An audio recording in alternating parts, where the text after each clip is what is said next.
Selamat sore teman-teman. Assalamualaikum warahmatullahi wabarakatuh. Jumpa lagi dengan Pak B di IG Live dengan topik konsultasi brand 5 menit. Jadi masing-masing boleh berkonsultasi selama 5 menit.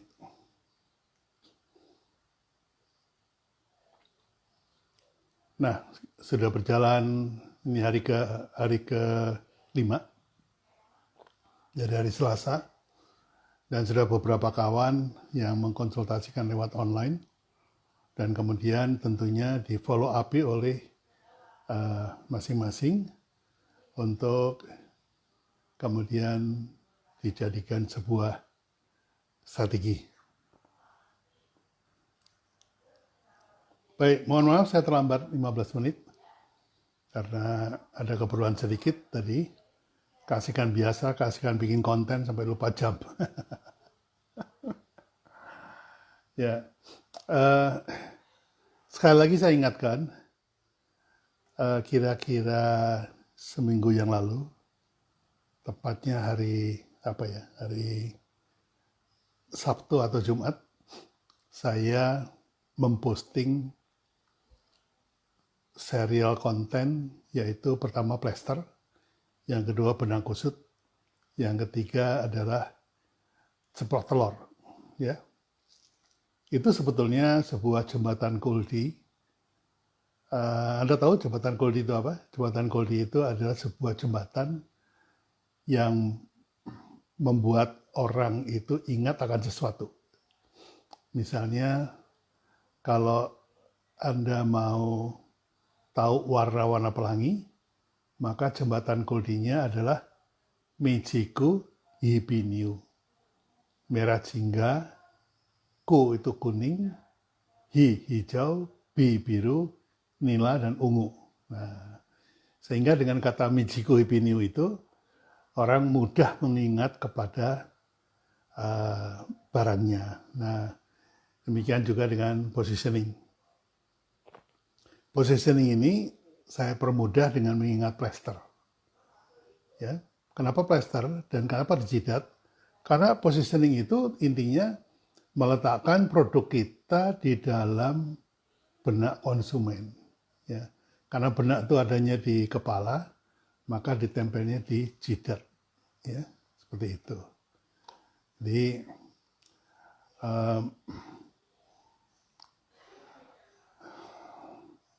harap teman-teman pahami ya bahwa itu adalah untuk jembatan Goldie, untuk mengingat, ya.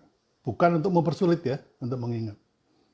Karena tugas saya adalah membuat Anda menjadi pinter, bukan menunjukkan kalau saya pinter, bukan. Ya, jadi itu satu. Yang kedua, benang kusut. Benang kusut itu jembatan Goldie dari blueprint, ya, brand blueprint. Jadi kalau Anda melihat cetak biru atau blueprint dari rencana membangun rumah, itu memang kayak benang kusut ya. Ada gambar pondasi, ada gambar konstruksi, ada pilar, ada belandar, ada macam-macam, kemudian ada rooftop, ya, itu semua adalah untuk kepentingan pembangunan berikutnya. Nah, sama dengan brand blueprint juga begitu. Nah, kemudian yang terakhir adalah ceplok telur. Ceplok telur itu mengingatkan kita bagaimana mencari ide untuk sebuah konten. Ya. Kuning itu adalah fokusnya, putihnya itu adalah isunya. Ya. Jadi topik dikelilingi oleh isu. Sebetulnya itu adalah sebuah isu manajemen. Dipermudah dengan ceplok telur. Nah, yang pertama, kenapa plester? Plester itu Anda bayangkan ada tulisannya yang. Jadi kalau sebuah barang dikasih plester yang, maka dia harus menjadi kategori baru. Ya, karena yangnya itu merupakan sesuatu yang unik yang cuman Anda miliki. yang kelak kemudian dikatakan unique selling proposition. Jadi yang itu merupakan unique selling proposition yang bisa masuk ke dalam benak konsumen, masuk ke dalam evoke list. Nah, yang kedua adalah benang kusut atau brand blueprint. Brand blueprint itu saya sederhanakan, ingat ini, ingat itu, ya. Jadi kalau Anda mengingat Ganti yang Ngopi, Anda ingat Kopiko. Kalau Anda ingat brand, Anda ingat Pak B. Kalau Anda ingat Seleraku atau Indonesiana, Anda ingat Indomie. Kalau Anda ingat tipping point-nya Pak Fosibowo, Kumis, Anda ingat Fosibowo. Nah, ini adalah cara mudah, ya, cara mudah. Kalau mau mengambil cara sulit, silakan. Monggo nggak, saya nggak ngelarang. Kalau Anda merasa mampu, pinter, punya otak yang encer, silakan pakai cara yang teorinya step by step dan panjang, ya. Saya sudah melalui itu semua sekian puluh tahun yang lalu. Jadi di ujung ini udah menjadi mudah sekali. Kemudian juga yang terakhir adalah ceplok telur, ya. Ceplok telur itu ada kuning, ada putih, ya. Kuning itu topik, yang putih itu adalah isu yang akan kita bahas atau cerita yang akan kita sampaikan. Oke, kita lihat apakah sudah ada teman yang request untuk masuk. Sepertinya ada nih. Kalau nggak ada, saya akan jawab pertanyaan-pertanyaan saja. Untuk Dehon J Home Spa, saya tidak mengajarkan teknik dan trik, ya. Karena teknik dan trik itu adalah kerjaan orang lapangan. Ini yang saya ajarkan adalah strategi, ya. Mohon maaf, saya nggak punya trik khusus untuk positioning, ya. Ini pertanyaannya adalah brand personal dan brand yayasan pendidikan mana yang harus didahulukan, Pak? Karena berbicara pendidikan, bicara SDM. Apabila SDM yang kurang baik di masa lalu, bagaimana cara memulainya?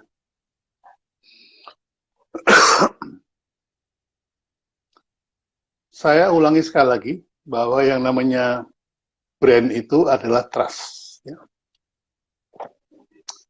Kalau Anda googling, Steve Jobs mengatakan bahwa brand is simply trust. Di brand itu simpelnya adalah percaya. Jadi kalau Anda tanya, mau personalnya atau mau yayasannya, orang itu mendaftar ke yayasan Anda itu karena percaya kepada yayasannya atau percaya kepada orangnya. Kalau yayasan yang namanya MQ, ya, itu pasti percaya sama orangnya, karena orang di belakang yayasan itu adalah apa namanya, Agim, ya, Darut Tauhid. Nah, bentar, Darut Tauhid itu Agim atau Yusuf Mansur, ya, pokoknya gitulah. Jadi kalau Anda bikin yayasan, orang di belakangnya itu kuat, maka pakai personal brand dia saja. Karena orang itu percaya sama orangnya, bukan kepada yayasannya, ya. Gampangnya seperti itu. Sate nektor, nektoh, kita orang, nekton adalah hewan laut.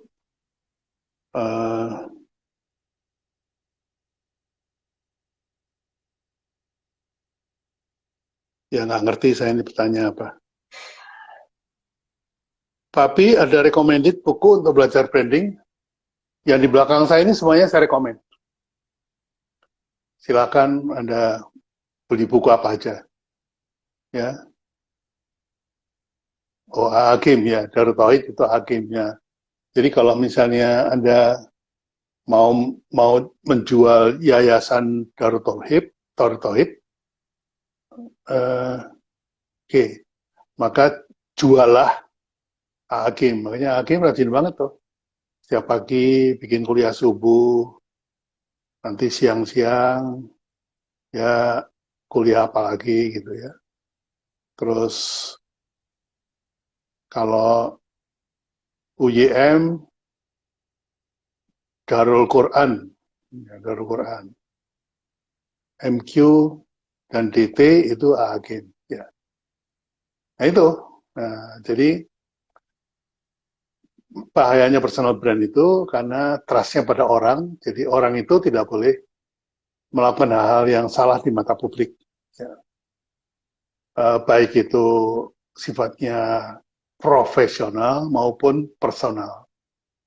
Ya. Oke, kemudian saya memiliki usaha keripik Pak Bi dan usahanya terdiri dari 4 pendiri. Yang saya fokuskan margin dulu atau branding dulu Pak.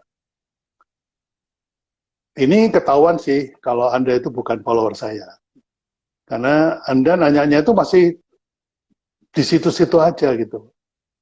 Artinya pertanyaannya itu yang lalu-lalu gitu. Saya sarankan kalau Anda mau nanya atau mau ikut live saya, sebaiknya Anda baca-baca dulu tuh postingan saya. Jangan jelek, wah lihat ada yang hitam-hitam, terus diklik, terus nanya gitu. Jangan gitu. Ya. Kasihan yang lain. Kasihan yang lain.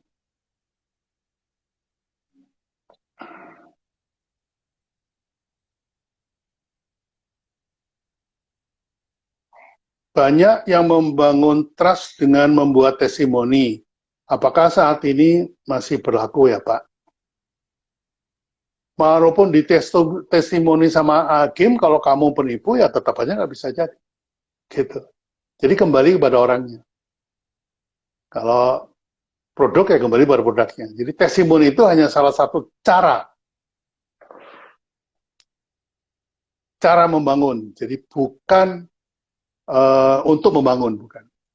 Ya. Papi jelasin workshop copywriting dari rumah dong. Oke. Saya memang bikin workshop copywriting ya. Itu karena saya merasa bahwa banyak orang-orang yang belajar strategi dan dia merasa cukup bahwa kalau sudah bikin strategi itu sudah cukup. Ini saya mau kasih tahu Pak Budi kalau saya minumnya Coca-Cola.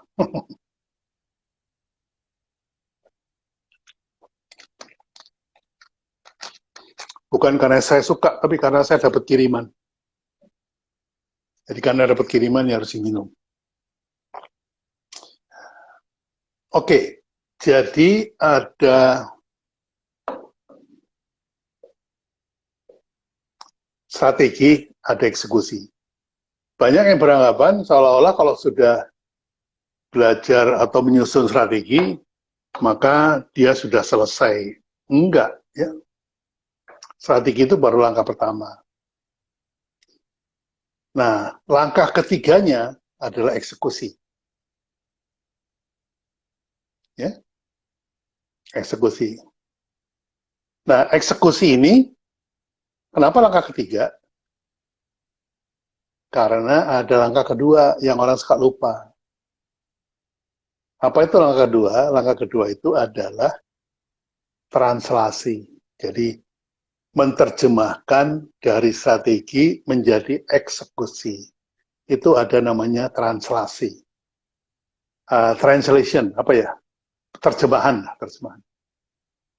Jadi sebuah strategi diterjemahkan dulu, baru kemudian menjadi aksi atau eksekusi. Jadi eksekusi itu jangan dari strategi langsung dieksekusi, nanti nggak kelihatan pinter. Nah, dalam eksekusi itu ada copywriting. Zaman dulu, zaman broadcast, ya. Copywriting ini adalah fungsi paling utama membuat sebuah materi iklan. Karena di zaman marketing 4P itu pertama adalah produk, kedua adalah price, ketiga adalah place atau distribusi, keempat adalah promosi. Dalam promosi itu ada 4 lagi P. Yang pertama personal selling, yang kedua adalah publicity event, yang ketiga adalah promosi, baik trade promotion maupun sales promotion atau consumer promotion. Nah, yang terakhir itu adalah advertising. Dari semua kegiatan 4P itu yang melakukan publikasi atas kegiatan marketing itu yaitu advertising. Mengapa advertising? Karena advertising itu biayanya murah. Bayangin 1 kali broadcast di televisi mencapai berapa ratus ribu orang. Nah, di dalam membuat iklan, advertising, itu yang paling penting adalah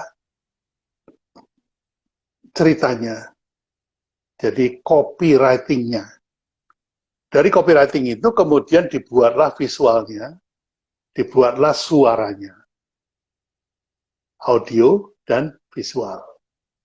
Jadi kalau misalnya mau bikin iklan di TV, maka dibuatlah dulu copywriting-nya, kemudian direkam suaranya, direkam gambarnya, digabung menjadi iklan televisi. Nah, copywriter itu adalah jabatan paling penting di dalam sebuah biro iklan atau biro advertising. Oleh karena itu, kebanyakan creative director itu berangkatnya dari copywriter. Mengapa? Karena dia adalah jiwanya dari proses kreatif itu. Nah, copywriting ini jelas adalah tulisan untuk menjual. Ya, tulisan untuk menjual. Nah, tulisan yang tidak menjual itu disebutnya artikel. Ya, ini harus jelas dulu nih. Nah, copywriting sendiri ada yang straightforward, ya, ada yang straightforward, ada yang soft sell, ya, tidak langsung. Ada yang hard sell atau soft sell. Straightforward itu disebutnya hard sell. Kalau yang soft sell itu disebutnya bukan straightforward. Saya lupa istilahnya. Tapi yang paling umum disebutnya soft selling. Nah, teknik ini berbeda, copywriting-nya berbeda dari zaman ke zaman. Ya, sampai dengan tahun 90, copywriting-nya adalah 1.0, di mana fokusnya kepada produk. Nah, setelah tahun 90, copywriting-nya 2.0. Karena apa? Marketingnya juga 2.0. Kemudian yang ketiga, copywriting 3.0. Mengapa? Karena marketingnya juga 3.0. Jadi sudah advance. Itu sudah terjadi di sekitar tahun 2010-an. Nah, saat ini adalah marketing 4.0. Otomatis brandingnya 4.0, copywriting-nya 4.0. Ya. Nah, ini penjelasan copywriting ya. Nah, ujung-ujungnya sekali itu adalah perusahaan atau korporat. Begitu Anda membuat perusahaan, Anda harus bikin 2 plan. Ya, setelah Anda bikin perusahaan, Anda bikin corporate plan, baru kemudian diterjemahkan menjadi 2 plan. Yang satu disebut business plan, yang satu disebut brand plan. Business plan itu untuk membangun tangible asset, kalau brand plan untuk membangun intangible asset. Turunannya di bawah itu semuanya ada yang namanya copywriting. Ya, copywriting dari turunan business plan sama copywriting dari turunan brand plan. Ini harus tahu nih. Gitu. Jadi di dalam workshop saya itu saya saya masukkan keduanya ya. Jadi Apa itu copywriting yang mengikuti pada business plan, turunan dari business plan, copywriting turunan dari brand plan. Ini semua saya ajarkan. Oke, itu bukunya Pak. Ya, memang. Kalau 2 saja yang direkomendasikan, saya nggak tahu. Karena cara saya membaca buku mungkin tidak seperti kalian ya. Contohnya kalau saya membaca buku brand, buku pertama yang saya baca itu seluruh isinya saya baca. Bab 1, bab 2, bab 3, bab 4, sampai bab 20 saya baca semuanya. Udah gitu, buku kedua, saya lihat ada nggak bab yang sama dengan buku pertama. Kalau ada yang sama, saya nggak baca lagi. Jadi saya tinggal baca, misalnya ada dari 20 bab, ada 9 yang sama, berarti saya tinggal baca 11 bab saja. Buku ketiga, saya lihat lagi, apakah ada yang sama babnya dengan buku pertama, kedua, dan ketiga. Kalau ada yang sama, 12, berarti saya tinggal baca 8 bab saja. Ya. Begitu seterusnya.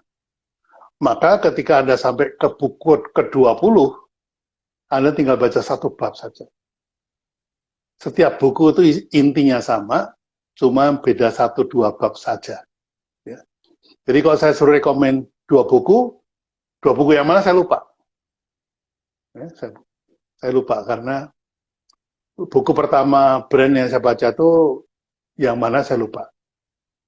Kalau untuk advertising, saya ingat itu bukunya George Lewis. Ya, itu yang kedua. Yang pertama itu bukunya David Ogilvy. Copywriting juga yang saya baca pertama bukunya David Ogilvy. Yang kedua adalah bukunya Leo Burnett. Dan seterusnya. Sampai sekarang. Jadi saya nggak tahu nih buku yang mana yang bagus buat Anda. Pasti semuanya bagus. Karena semuanya menulis dari dasar sampai yang paling mutakhir. Oke, aplikasi blueprint dan konsep benang kusut bagaimana Pak? Contoh aplikasi. Anda udah baca postingan saya nggak? Itu ada aplikasinya kok. Saya sih nggak mau pakai merek yang lain ya. Karena kalau saya membahas merek orang lain, saya takut karena di setiap merek itu ada tim yang bekerja cukup keras untuk membuat merek itu menjadi seperti sekarang. Jadi kalau saya mengkritisi atau menilai, lalu orang bilang begini, emang lu siapa? Berani mengkritik Aqua atau berani mengkritik Liminerale? Kamu pernah bikin nggak? Kalau belum pernah bikin, nggak usah ngomong. Nah, saya takutnya digituin. Makanya kalau Anda tanya aplikasinya, ya iklan-iklan yang saya buat sebagai brand communication itulah aplikasinya. Atau implementasinya. Ya. Jadi misalnya kalau implementasi dari blueprint, ingat Indomie, ingat Indonesiana. Jadi kalau bumbu-bumbu Indonesia itu adalah Indomie. Kalau bumbu-bumbu ASEANA itu adalah Supermie. Itu desain awalnya ya, saya nggak tahu sekarang sudah berubah atau tidak. Karena itu saya desain itu pada tahun 2000-an. 2002 lah. Kemudian PopMie itu dulu dipakai untuk travel. Saya nggak tahu sekarang berubah apa enggak. Karena saya nggak tahu apakah brand agency yang melanjutkan itu paham terhadap brand blueprint yang saya buat. Karena blueprint itu adalah sebuah terjemahannya. Sarimi misalnya, Sarimi itu staple. Staple itu mengenyangkan, jadi ukurannya harus besar, bahannya harus mengembang gitu, di perut supaya kenyang. Jadi Itu adalah implementasinya. Ingat ukuran besar, ingat Sarimi. Ingat jumbo, ingat Sarimi. Itu adalah blueprint-nya. Kalau kemudian ceplok telurnya, itu udah masing-masing dari yang mau dijadiin fokus apa nih, produknya kah, atau konsumennya kah, atau perilaku konsumennya kah, berbeda-beda. Oke, Papi apakah memperbaiki packaging dan menciptakan varian rasa satu produk termasuk positioning? Bukan, ya, bukan. Anda juga berarti nggak baca saya punya postingan sebelumnya. Tolong dibaca deh, nanti Anda jadi pinter kok. Karena saya nggak pelit ilmu. Ya. Ada kelas berbayar buat profesional. Kalau buat amatiran, saya kasih gratisan aja. Jadi, packaging itu termasuk brand 1.0. Brand 1.0. Itu ada 4 basicnya. Yang pertama merek, yang kedua logo, yang ketiga warna, yang keempat adalah packaging. Ya. Jadi itu positioningnya adalah brand identity, yang merupakan identitas dari brandnya, dari produknya. Jadi logo, merek, warna, dan kemasan. Itu adalah identitas dari suatu produk. Jadi bukan positioning. Kalau positioning itu letaknya ada di kepala. Itu baru dimulai di brand 2.0. Ya. Jadi positioning itu dilakukan untuk brand 2.0, bukan brand 1.0. Berikutnya,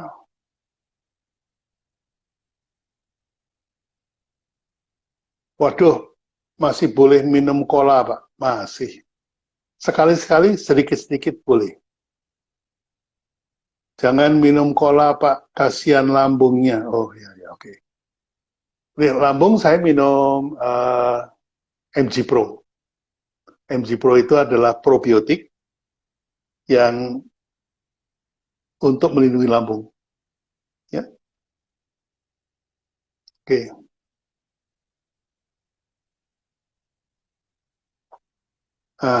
Pak B, kalau toko sayur online, positioningnya toko sayur yang menjual online, apakah sudah bagus Pak B atau ditambah yang lagi? Nah, kalau Anda jualan sayur, ya, Anda itu memposisikan sebagai toko sayur atau sebagai dropshipper sayur. Itu harus jelas. Ya. Karena sayur itu harus segar. Jadi, kalau Anda mengklaim diri Anda sebagai toko sayur, maka Anda harus punya toko, Anda harus punya stok sayur, dan Anda harus punya chiller untuk mempertahankan supaya sayur itu segar. Tapi kalau Anda mengklaim sebagai dropshipper sayur, sehari sebelum delivery, Anda open PO dulu. Jadi setiap pelanggan Anda akan nulis. Sama kayak tukang sayur itu, kalau besok mau delivery, dia sorenya sudah tanya sama pelanggannya, Ibu, besok pesan sayur apa? Nah, pagi-pagi dia ke pasar induk, dia belanja sayur, terus kemudian jam 8, jam 7 sudah di-deliver. Itu namanya dropshipper. Jadi, terserah Anda, karena kalau Anda bilang toko sayur yang, itu toko sayur itu basic value-nya adalah segar. Kalau sudah nggak segar, itu risikonya berat. Ya. Itu aja sih. Tapi langkahnya udah betul, tinggal pilihan produk kategorinya apa nih Anda? Oke, saya baru belajar brand Pak B, sulitnya membuat tagline, saran sederhana Pak B. Nah, tagline itu adalah akibat dari. Tagline itu akibat dari Anda sudah menemukan DNA, Anda sudah menemukan core value, Anda sudah menemukan added value, dan Anda kemudian bisa menemukan positioning.